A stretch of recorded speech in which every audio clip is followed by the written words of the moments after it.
Shalom saudara-saudaraku yang terkasih, apa Shalom. kabar Anda semua? Hari ini sebetulnya, tadi pagi, itu ada 9 fraternya Romo Romanus dari tahun rohani Kuskupan Agung Jakarta menerima jubah.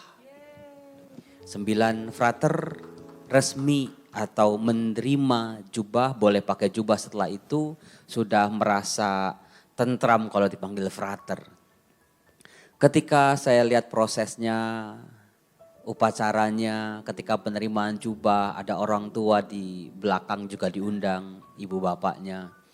Pikiran saya menerawang jauh ke belakang. Di tahun 95, bayangkan 95. Waktunya kurang lebih seperti ini setelah 3 bulan masuk seminari, seorang frater itu setelah dipersiapkan dengan cukup memperoleh jubahnya. Saya langsung terngiang-ngiang teringat, ternyata momen itulah sebuah momen yang sangat berharga buat hidup saya yang dihadiri oleh keluarga saya secara lengkap. Sambil saya merenung tadi, saya ingat lagi. Saya jadi berpikir, apakah Tuhan itu memanggil orang hebat? Apakah Tuhan memanggil orang yang pintar?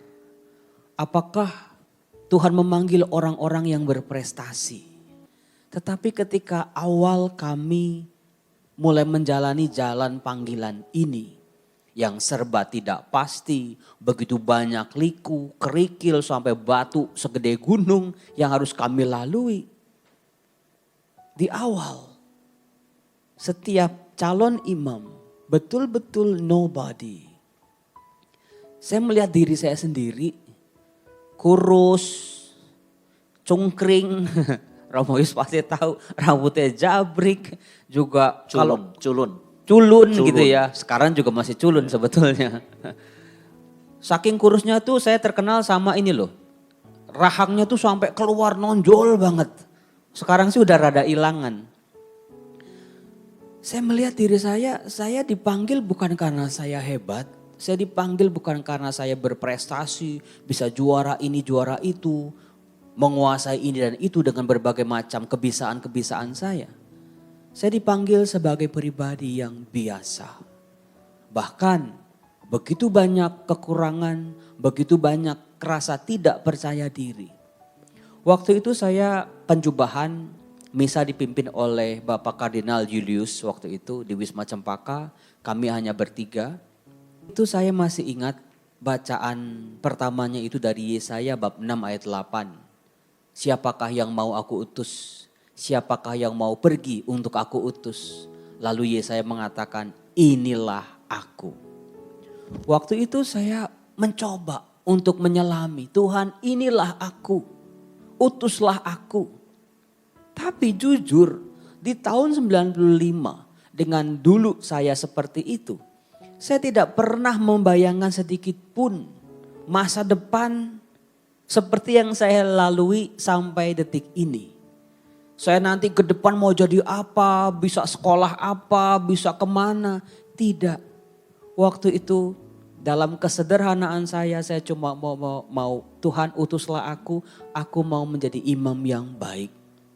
Itulah saudara-saudaraku, Tuhan bekerja secara luar biasa. Tuhan menemani saya dan pertolongannya dalam hidup saya tidak pernah terlambat. Dalam ketidakberdayaan saya, dalam segala lika-liku kehidupan saya, sampai detik ini saya betul-betul mengalami pertolongan Tuhan itu sungguh nyata, benar, ya dan amin. Saya nggak bisa memungkiri, saya nggak bisa membohongi diri saya sendiri betapa keajaiban-keajaiban Tuhan itu menjadi nyata dalam kehidupan saya. Tetapi bukan berarti semuanya serba lancar. Bukan berarti semuanya serba lempeng begitu aja. Ada beberapa kali saya mengalami kegagalan. Ada sering kali saya mengalami jatuh bangun. Ada sering kali saya mengharapkan apa tapi Tuhan memberikannya yang lain. Tetapi ini kunci saya ternyata. Ketika Tuhan berbicara lain tentang jalan hidup saya tidak pernah protes sama Tuhan. Saya coba jalani, pasti Tuhan punya rencana lain buat hidup saya. Dan ternyata saudara-saudara, ketika saya coba mau tekun, jalani aja Tuhan maunya kemana. Dalam kegagalan, dalam kejatuhan itu saya jalanin satu-satu. Dan ternyata disitulah saya menemukan rencana-rencana Tuhan yang jauh lebih besar daripada rencana saya. Daripada apa yang pernah saya pikirkan, bahkan daripada mimpi-mimpi saya waktu masih kecil. Kasih Tuhan, jalan Tuhan yang ditunjukkan kepada saya jauh lebih indah, jauh lebih luas, jauh lebih mengagumkan. Saudara-saudaraku yang terkasih, sekarang caranya gimana Romo? Memang oke, saya sederhana, saya orang kecil, saya nggak berdaya. Tapi bagaimana tuh bisa melewati lika-liku hidup yang seperti itu? Lagi-lagi kuncinya Roma bab 5 ayat 5. Ibu Cun pasti sudah hafal habis ayat itu. Karena itu ayat emasnya Ibu Cun sebetulnya yang saya contek. Pengharapan tidak pernah mengecewakan. Asal kita berharapnya pada Tuhan. Bukan kepada yang lain, bukan pada kemampuan kita, bukan pada kemampuan orang-orang lain. Tapi hanya kepada Tuhan. Karena apa? Roma 5 ayat 5 meneruskan bahwa karena kasih Allah telah diberikannya oleh Roh Kudus kepada kita di dalam hati kita. Itulah kunci seorang imam yang bukan siapa-siapa, tapi Tuhan membawanya ke jalan-jalan yang sangat mengagumkan, yang membuat imam kecil ini bisa bersyukur, bisa melihat betapa Tuhan baik, betapa Tuhan telah mengembangkan dirinya secara luar biasa. Dan mudah-mudahan saya akan selalu ingat, di hadapan Tuhan saya hanyalah imam biasa. Saya hanyalah orang biasa yang dikasih oleh Tuhan.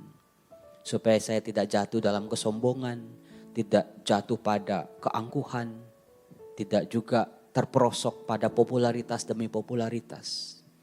Kasih Tuhan tak pernah terlambat seperti pelangi sehabis hujan.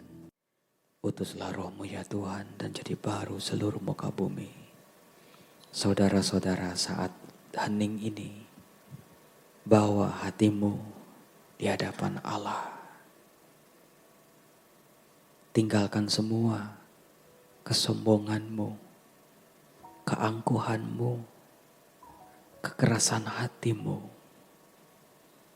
Kita hanyalah tanah yang memperoleh karunia nafas kehidupan, yang membuat kita hidup. Tunduklah di hadapan Allah. Dia agung, Dia besar, bercahaya kilau gemilau cemerlang. Cahaya besar ada di depan kita saat ini, membuat kita malu. Tak berarti, begitu kecilnya kita. Tapi hebatnya Tuhan kita. Dia melihat kita. Dia tahu bahkan isi hati kita. Bahkan jumlah rambut kita pun Ia hitung. Penderitaan pun yang kita alami saat ini Dia tahu. Doa-doa, harapan, permohonan kita pun yang terdalam, yang tidak berani kita ucapkan, Dia tahu. Tuhan Yesus, hadirlah di sini. Hadirlah dalam doa-doaku. Indahkanlah doaku saat ini. Lihatlah air mata kami Tuhan. Lihatlah betapa rindunya kami anak-anak-Mu pada situasi pemulihan demi pemulihan. Kami sangat memerlukan pertolongan-Mu saat ini. Tuhan Yesus berkati bibirku saat aku mengucapkan doa. Kuduskan hatiku Tuhan. Untuk bisa menerima dengan lapang dada jawaban atas doa-doaku. Saat aku berhasil, jangan biarkan aku sombong. Saat Waktumu belum juga kami lihat. Beri kami ketekunan dan kesabaran lagi. Saat doa-doa kami tidak terjawab, beri aku hati yang bijaksana, menerima kehendak-Mu dalam hidupku. Karena aku percaya ada rencana-Mu yang jauh lebih indah daripada yang aku pikirkan. Saat ini Tuhan, pandanglah anak-anak-Mu yang duduk bersimpuh memohon kepada-Mu. Mereka yang sedang sakit, karuniakanlah kesembuhan. Bagi mereka yang sedang putus asa, berilah mereka harapan. Bagi mereka yang gagal, merasa tak berdaya, pegang tangan mereka Yesus, pegang. Bagi mereka yang saat ini doa-doanya belum juga dikabulkan, harapan mereka, pinta mereka yang sudah mereka panjatkan siang malam, Tuhan, kami mohon kepada-Mu, meskipun kami tidak pantas menerima karunia itu, tunjukkanlah kasih-Mu pada kami. Tuhan, hadirlah di sini. Biarlah Engkau selalu ada di pihakku, pembelaku, pelindungku, penolongku. Engkau selalu ada, membuat hidupku bermakna. Dalam nama Yesus. Mengalir kasih lembut ke dalam pikiran kita, menghangatkan tubuh kita, menyentuh hati nurani kita saat ini yang terdalam. Tuhan, sekalah air mata kami. Biarlah air mata ini Kau hapus menjadi sukacita. Tuhan, ajar aku berserah pada kehendak-Mu yang agung. Dalam nama Yesus. Mengalir kasih dari surga untuk kita semua. Dalam nama Bapa dan Putra dan Roh Kudus. Amin.